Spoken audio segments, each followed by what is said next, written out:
అదేవిధంగా అధ్యక్ష గమనించినట్లయితే అధ్యక్ష ఈ 5 సంవత్సరాలలో ఇంకా అనూహ్యమైన పరిస్థితులు ఏం చూసామనంటే అధ్యక్ష కేంద్ర ప్రభుత్వం రాష్ట్రానికి ఇచ్చే పన్నుల వాటా అంటే డెవల్యూషన్స్ అంటాం.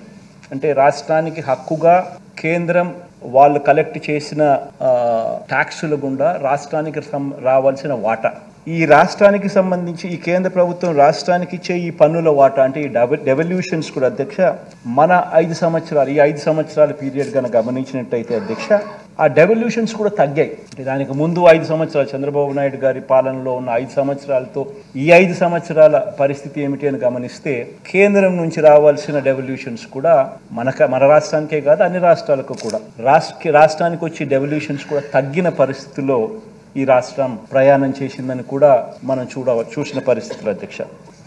అదే రకంగా అధ్యక్ష రాష్ట్రానికి అత్యంత కీలకమైన వ్యవసాయము, విద్య, మహిళా సాధికారత ఇటువంటి రంగాల మీద అధ్యక్ష గత ప్రభుత్వ విధానాల వల్ల రాష్ట్రం మీద దాని ఇంపాక్టు, ప్రజల మీద దాని ఇంపాక్టు ఎంత తీవ్ర స్థాయిలో దాని పడింది అటువంటి పరిస్థితుల్లో కూడా మనం ప్రయాణం చేస్తూ రాష్ట్రాన్ని 5 సంవత్సరాలలో ఈ ముందుకు నడపవలసిన పరిస్థితి వచ్చింది అధ్యక్ష.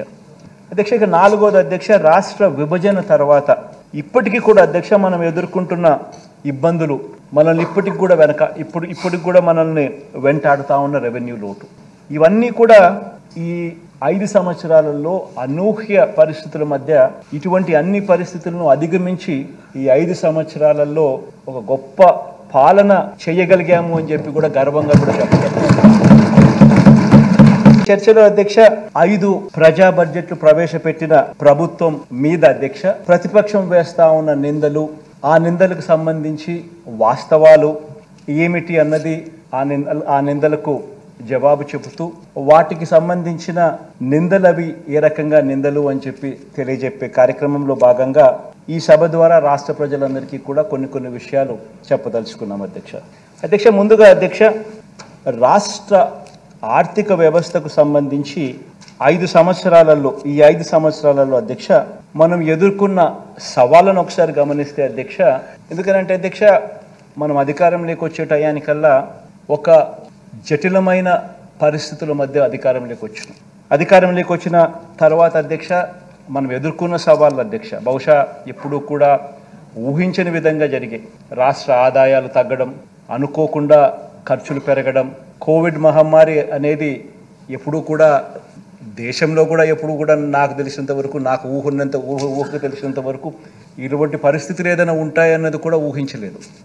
మామూలుగా రాష్ట్ర ఆదాయాలు ఎప్పుడూ కూడా ఈ సంవత్సరం రాష్ట్ర ఆదాయం ఎంత ఉంటే మరుసటి సంవత్సరం వచ్చేసరికి ఆ రాష్ట్ర ఆదాయం ఒక 10%, 15% పెరిగే పరిస్థితులే ఉంటాయి తప్ప ఎప్పుడూ కూడా రాష్ట్ర ఆదాయం ఇంతుంటే నెక్స్ట్ సంవత్సరంకి వచ్చేసరికి రివర్స్ తగ్గడము అన్నది ఎప్పుడూ కూడా చూడలేదు అధ్యక్ష.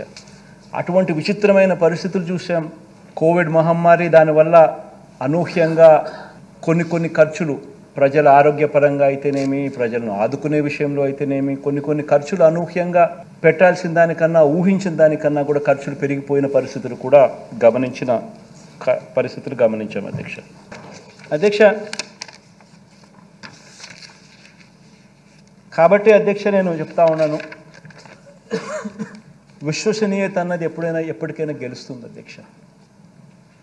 విశ్వసనీయత అన్నది ఒక వ్యక్తి సంపాదించుకోవాలి అని అంటే ఫలానోడు క్రెడిబుల్, ఫలానోడు నమ్మకస్తుడు అని సంపాదించుకోవాలని అంటే అధ్యక్ష, ఆ పేరు సంపాదించుకోవాలంటే అధ్యక్ష కొంతమందికి సంవత్సరాలు గడుస్తుంది అధ్యక్ష. ఆ అవకాశం రాకపోవచ్చు, సంపాదించుకునే పరిస్థితి కూడా కొంతమందికి ఉండకపోవచ్చు, మంచోళ్ళు అయినప్పటికీ కూడా. దేవుడి దయ వల్ల ఆ పేరు వైఎస్ఆర్ కాంగ్రెస్ పార్టీ సంపాదించుకోగలిగింది అని చెప్పి గర్వంగా నేను ఈరోజు కూడా చెప్తా ఉన్నా అధ్యక్ష, వైఎస్ఆర్ కాంగ్రెస్ పార్టీ చేయగలిగిందే చెప్తుంది, చెప్పింది ఏదైనా కూడా ఖచ్చితంగా మాట మీద నిలబడుతుంది అని మాత్రం 100%గా చెప్తాను. ప్రతి ఇంట్లో కూడా ఈ చర్చ జరగాలి, ఈ జరిగిన ప్రతి విషయం కూడా ఆలోచన జరగాలి, మీ ద్వారా ప్రతి ఇంట్లో కూడా ఈ చర్చ జరగాలని కూడా కోరుకుంటూ దేవుడి దయతో ప్రజలందరి చల్లని దేవునితో మళ్ళీ 3 నెలలకు మళ్ళీ ఇదే చట్టసభలో పూర్తి స్థాయి బడ్జెట్ మళ్ళీ ప్రవేశపెట్టి అఖండమైన మెజారిటీతో మళ్ళీ ప్రజల మన్ననలు కూడా ఖచ్చితంగా పొందుతామని చెప్పి కూడా ఈ సందర్భంగా తెలియజేసుకుంటూ సెలవు తీసుకుంటున్నాను.